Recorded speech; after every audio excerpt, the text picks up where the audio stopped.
Yo, what is good, everybody? What is good, yo? We are back at it again with that Goldenkamuy.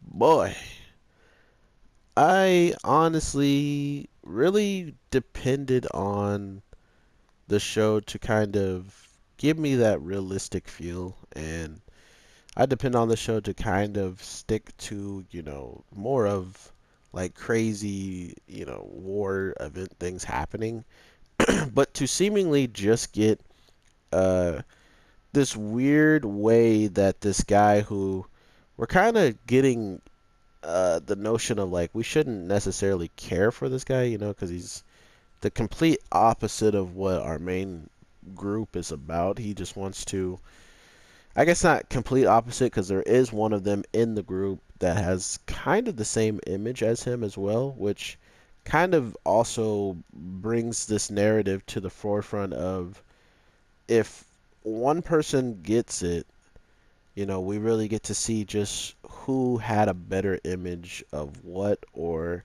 if it was ever even meant to be for people to have such power like that, to be able to pretty much rule the world with a certain type amount of power, with the type of money and stuff that these guys are going to earn with, if or when they get the tattoos, locations and stuff like that, to literally have all that gold. They know the power that comes with that much money. Um, and that's where the narrative comes in line, where two of them have the same image, where um, Homeboy are one of my favorite characters, the old man who's, trying to pretty much show that even though he's at this age, he's still just living as much as everybody else is, he's still learning, he's having brand new experiences, all these different things. And it gives me the hope that we're definitely looking into the future of what the catered design could look at, or look like with these certain people at the forefront of running it. He seems like he's fair and stuff like that, but um, you got to remember he was also, convicted as a criminal. They had this guy in the prison, and he's supposedly one of the people with the tattoos. So it's like, how do you trust someone who's literally like that? And of course there's these stories in here, like this week's episode, man. um we get like a really touching, sad story about a son trying to do good by his sister and all this stuff. And then on the flip side of it, the next day we meet the polar opposite, a man who is completely neglected supposedly by his family, and never seemingly let it go as, oh, since I am a child I didn't get to pick my parents, and since you guys didn't do things, and change when I was trying to help you change, you were useless anyway. Like, very, very hardcore stuff with this character who seemingly is one of the best snipers, or almost one of the best hunters as well, when it comes down to actually using firearms.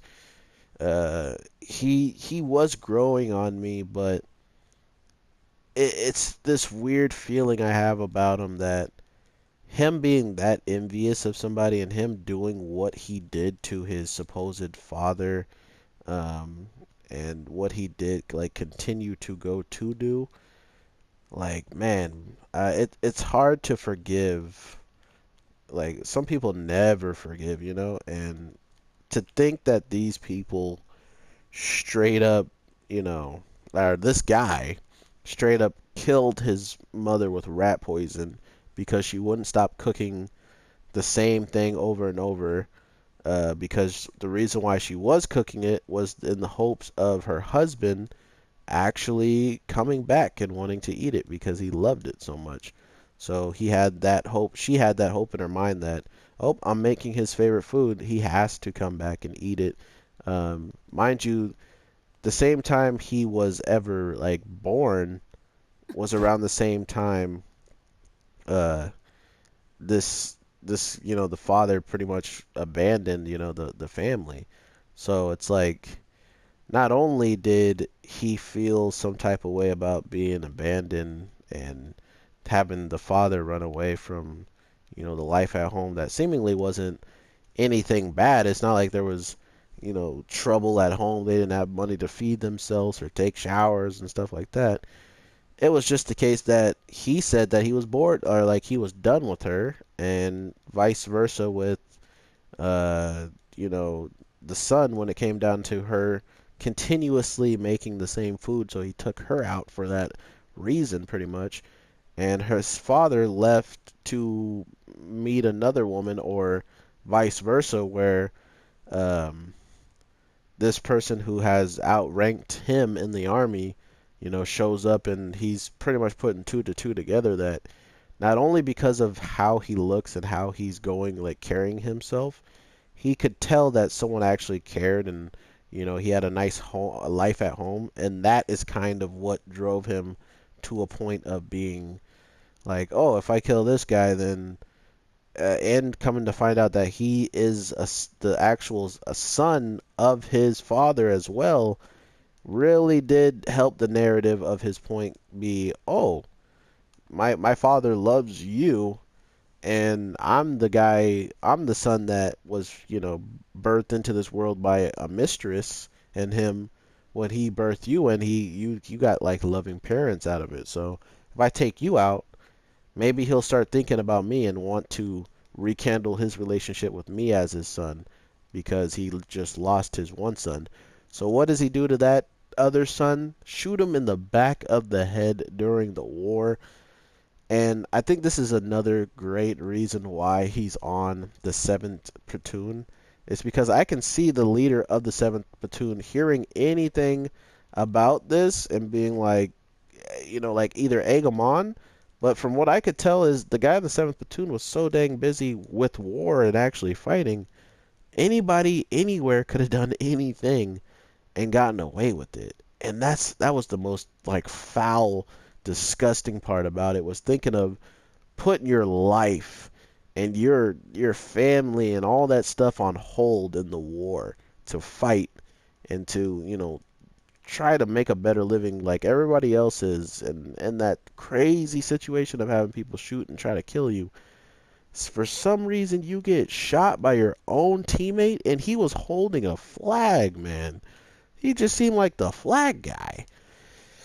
So I said all that to say I don't trust this guy one bit, including since as soon as he saw who showed up, anybody that is a part or used to be a part of the 7th platoon, he has a very hard time even believing that they would leave. And we also get to see why he believes so hardly that why would anybody leave the side of him, or why would anybody actually throw away what they have with him. And we see the 7th platoon leader straight up grabbing the guy's knee, and he's, the guy who's telling his backstory tells us that he's a seducer, but when people hear seduce, they think of like sexual stuff. Like seducing someone is, he didn't have a father or a mother to actually praise him. So what did that guy do? He praised him even when he did something that was completely disgusting, like going and just killing the father of his brother and him, because he still didn't care about him after killing or losing a son. He still didn't go back to the other son. So what did he do?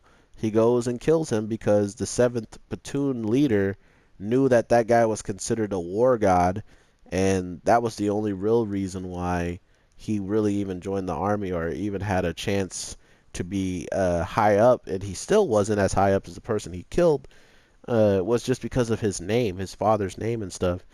And now with none of them being like war gods and already haven't being accomplished in the war, them dying puts all of that cool and oh my god, this guy is our last hope type of deal onto him. And that's kind of where the 7th guy, the 7th commander, was playing the role at. So, it kind of draws a narrative of what what and why was that his end game goal was to have this guy be capable of taking out his own father for revenge, sir. Sure, but it's like, where's the deeper purpose in that if, he's all of a sudden turns against you, and he sees you as a father figure, what's stopping him from trying to take you out and, treating you the same way he just treated those people? And what would he do if he had to protect himself? It's things like that that make the show very cool and interesting to me because not only is that like up in the air, it's really unknown if that will even be a problem because death in this show is so easy to pretty much just happen that anybody can die by a character who's not even seemingly that important, in my opinion. So this show really has a way of putting apart the the good and evil and blurring it together to give you something completely different. And those are the types of shows that I love to watch, and I hope you guys enjoy hearing my passion about it because I do truly and honestly recommend this to anybody who has like a high tolerance for like just out of the norm stuff, and then with that out of the norm stuff popping up, you actually learn to it's like if you can watch JoJo's Bizarre Adventure. Like just the title alone of that show should give you the indication of you're not getting into your normal type of show. And that's kind of what this one, but Goldenkamuy not giving you that really a heads up about, oh my God, like some of these people are nuts. And some people are becoming even more nuts as time is going by. Like, what the heck is happening to these people? So, I honestly think a lot of people enjoy this, including the people I talk to, that I can have really deep conversation about really any anime with them and just talk forever. So to be able to know that I have that support already on this channel, I can't thank you guys enough. So thank you, thank you, thank you, and I will talk to you guys in the next one. All right, peace.